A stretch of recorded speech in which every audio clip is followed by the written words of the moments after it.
নমস্কার, জয় হিন্দ। কর্মযোগ ইউটিউব চ্যানেলে তোমাদের স্বাগত। শুরু করছি আজকে জেনারেল নলেজের ক্লাস। আজ আমরা ইউনাইটেড নেশনস বা জাতিপুঞ্জ সম্পর্কে আলোচনা করব। অনেকের মনে প্রশ্ন থাকতে পারে যে জাতিসংঘ আর জাতিপুঞ্জ কি এক? কিন্তু জাতিসংঘ জাতিপুঞ্জ এক নয়, এটা আলাদা। যেটা ইউনাইটেড নেশনস সেটা হচ্ছে জাতিপুঞ্জ, আর যেটাকে বলা হয় লিগ অফ নেশনস সেটা হচ্ছে জাতিসংঘ।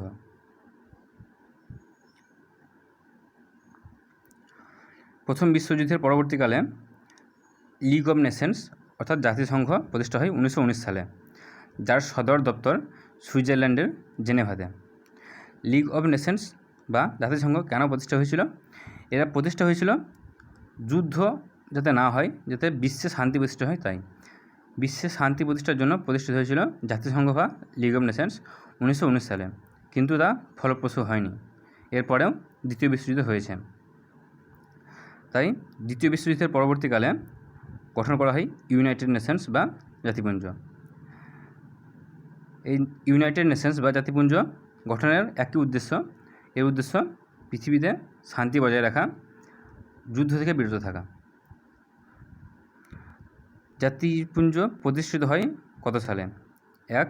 24 অক্টোবর 1945, 2. 24 অক্টোবর 1939, 3.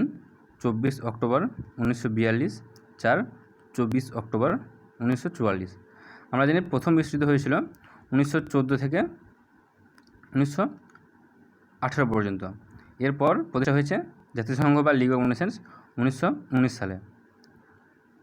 দ্বিতীয় বিশ্বযুদ্ধ হয় 1939 থেকে 1942 পর্যন্ত। এরপর দ্বিতীয় বিশ্বযুদ্ধের পরবর্তীকালে 1945 সালের 24শে অক্টোবর প্রতিষ্ঠা হয় জাতিপুঞ্জ বা United Nations.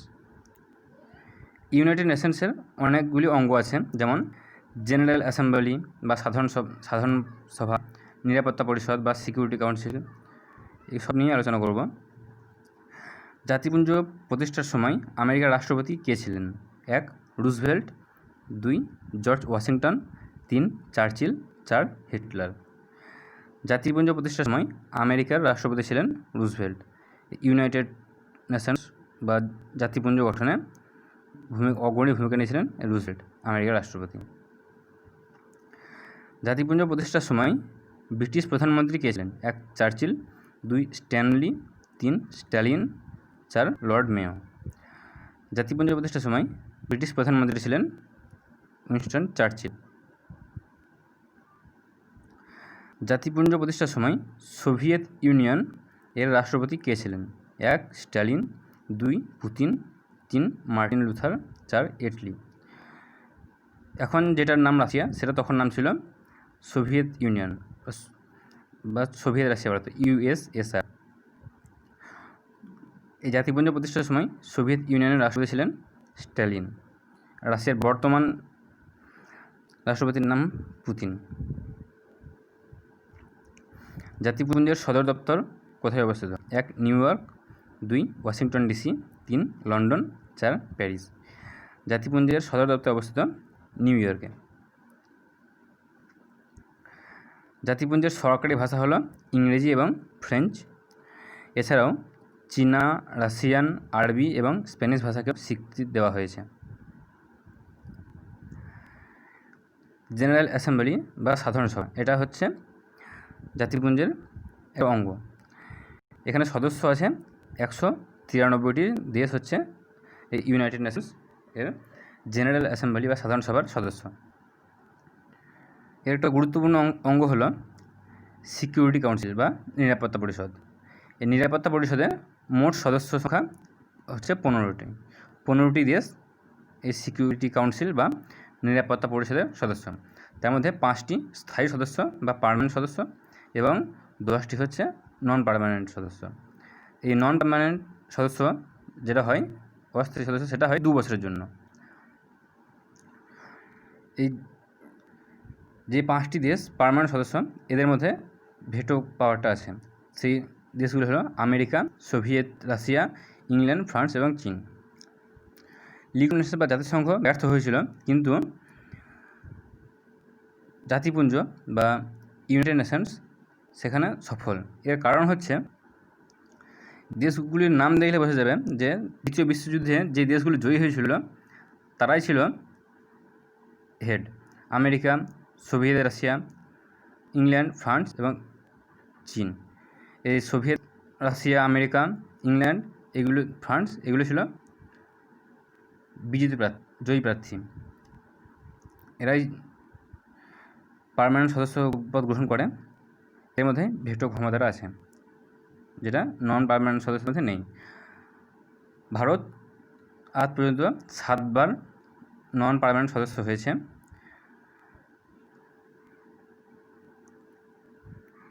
United Nations day 24 October United Nations day পালন করা হয়। ইউনেস্কো হচ্ছে জাতিপুঞ্জের একটা বিশেষ সংস্থা। ইউনেস্কোর সদর দপ্তর কোথায় অবস্থিত? 1 Paris, 2 new York, 3 London, 4 Geneva. ইউনেস্কোর সদর দপ্তর অবস্থিত প্যারিসে। বিশ্ব ব্যাংক বা ওয়ার্ল্ড ব্যাংক এর সদর দপ্তর কোথায় অবস্থিত? 1 Washington DC, 2 new York, 3 Paris, 4 Vienna.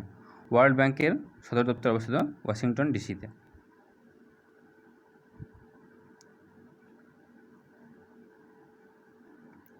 বিশ্ব স্বাস্থ্য সংস্থা বা WHO ওয়ার্ল্ড হেলথ অর্গানাইজেশন এর সদর দপ্তর অবস্থিত 1 জেনেভা, 2 ভিয়েনা, 3 হেগ, 4 রোম। বিশ্ব স্বাস্থ্য সংস্থার সদর দপ্তর অবস্থিত সুইজারল্যান্ডের রাজধানী জেনেভাতে।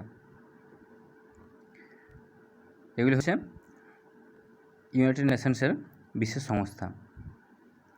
IMF অর্থাৎ ইন্টারন্যাশনাল মনিটারি ফান্ড এর সদর দপ্তর কোথায় অবস্থিত? 1 Washington DC, 2 Sweden, 3 Switzerland, 4 Paris. IMF এর সদর দপ্তর অবস্থিত ওয়াশিংটন ডিসিতে।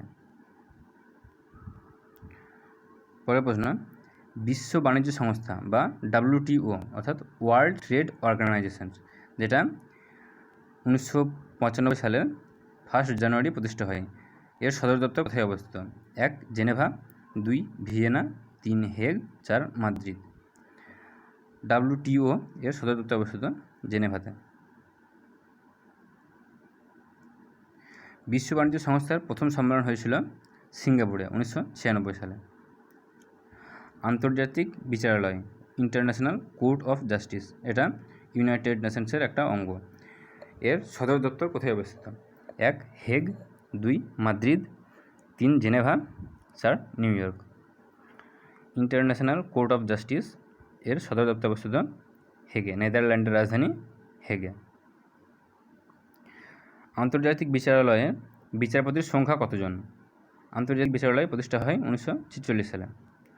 এর বিচারপতির সংখ্যা 1 15 জন, 2 30 জন, 3 31 জন, 4 9 জন।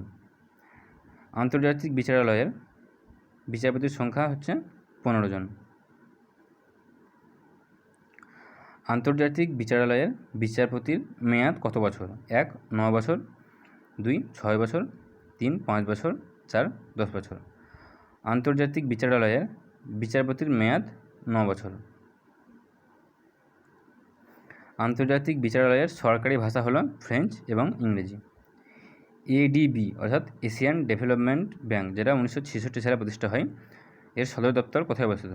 1 Manila, 2 Washington, 3 new York, 4 Vienna. ADB এর সদর দপ্তর অবস্থিত মানিলাতে, ফিলিপিন্সের রাজধানী মানিলা। এশিয়ান এর সদর দপ্তর কোথায় অবস্থিত? 1 Jakarta, 2 Manila, 3 Kathmandu, 4 Vienna. Asian এর সদর দপ্তর অবস্থিত জাকার্তাতে, ইন্দোনেশিয়ার রাজধানী জাকার্তা। এশিয়ান এর full form association of south east Asian Nations, যেটা প্রতিষ্ঠা হয় 1967 সালের 8 আগস্ট। সার্ক এর সদর দপ্তর কোথায় অবস্থিত? 1 কাঠমান্ডু, 2 থিম্পু, 3 মায়ানমার, 4 দিল্লি। সার্ক এর সদর দপ্তর অবস্থিত কাঠমান্ডুতে, নেপালের রাজধানী কাঠমান্ডু। সার্ক এর full form south Asian association for regional cooperation. SAARC এর স্থাপনা হয় 1985 সালে। সার্ক এর সদস্য দেশগুলি হল ভারত, পাকিস্তান, বাংলাদেশ, নেপাল, ভুটান, শ্রীলঙ্কা, মালদ্বীপ এবং আফগানিস্তান। অর্থাৎ যদি ভারতকে দেখি, ভারতের আশেপাশে যে সমস্ত দেশগুলো আছে প্রায় সবগুলি সার্কের সদস্য। সার্কের প্রথম সম্মেলন কোথায় হয়েছিল? 1 ঢাকা, 2 কাঠমান্ডু, 3 দিল্লি, 4 মায়ানমার। সার্কের প্রথম সম্মেলন হয়েছিল ঢাকাতে। ওপেক অর্থাৎ organisation of petroleum exporting countries, যেটা 1960 সালে প্রতিষ্ঠা হয়, এর সদর দপ্তর কোথায় অবস্থিত? 1 ভিয়েনা, অস্ট্রিয়ার রাজধানী ভিয়েনা, 2 স্টকহোম, 3 ব্রুসেলস, 4 আরব। ওপেক এর সদর দপ্তর অবস্থিত ভিয়েনার রাজধানী অস্ট্রিয়ার রাজধানী ভিয়েনাতে। নেক্সট, রেড ক্রস, যেটা 1863 সালে প্রতিষ্ঠিত হয়, এর সদর দপ্তর কোথায় অবস্থিত? 1 Geneva, 2 Nairobi, 3 Baghdad, 4 Paris. Red cross এর সদর দপ্তর অবস্থিত জেনেভাতে, সুইজারল্যান্ডের রাজধানী জেনেভাতে বেশ কয়েকটি সংস্থার সদর দপ্তর অবস্থিত। নেক্সট ক্লাসে আমরা সেসব সংস্থাগুলির সদর দপ্তরের নামগুলি নিয়ে আলোচনা করব। রেড ক্রস সংস্থা 3বার শান্তিতে নোবেল পুরস্কার পায়, 1917, 1944 এবং 1963 সালে 3বার নোবেল শান্তি পুরস্কার পায় রেড ক্রস। BRIC এর full form Brazil, Russia, India, China, যেটা 2009 সালে প্রতিষ্ঠা হয় এই সংস্থাটি। এরপর সাউথ আফ্রিকা এর সঙ্গে যুক্ত হয়, তখন এর নাম হয়ে যায় ব্রিক্স, BRIC থেকে BRICS। এর full form Brazil, Russia, India, China এবং সাউথ আফ্রিকা, যেটা হয় 1911 সালে। ইউরোপিয়ান ইউনিয়ন EU, যেটা 1993 সালে প্রতিষ্ঠিত হয়, এর সদর দপ্তর কোথায় অবস্থিত? 1 বেলজিয়ামের রাজধানী ব্রুসেলস, 2 স্পেনের রাজধানী মাদ্রিদ, 3 অস্ট্রিয়ার রাজধানী ভিয়েনা, 4 সুইডেনের রাজধানী স্টকহোম। ইউরোপিয়ান ইউনিয়ন এর সদর দপ্তর অবস্থিত বেলজিয়ামের রাজধানী ব্রুসেলসে। G8 অর্থাৎ গ্রুপ 8 এর সদস্য হল Canada, America, Britain, France, Germany, Japan, Italy ও রাশিয়া। এরপর G8 থেকে রাশিয়া বেরিয়ে যায়, এর ফলে 7টি দেশ থাকে, সেগুলোকে নিয়ে গঠিত হয় G7। কানাডা, আমেরিকা, ব্রিটেন,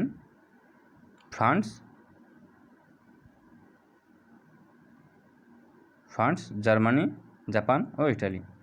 বর্তমানে এই G7 G8 একটু হাইলাইট আছে, কারণ এখন আমেরিকার রাষ্ট্রপতি ডোনাল্ড ট্রাম্প চান G7 থেকে সেটাকে G11 করতে।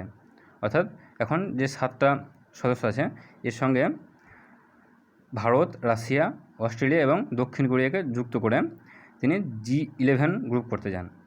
কিন্তু আমেরিকা আর জাপান ছাড়া বাকি 5টি দেশ, অর্থাৎ কানাডা, ব্রিটেন, ফ্রান্স, জার্মানি এবং ইতালি, এই 5টি দেশ রাশিয়ার বিরোধিতা করছে। তারা চায় ভারত, অস্ট্রেলিয়া এবং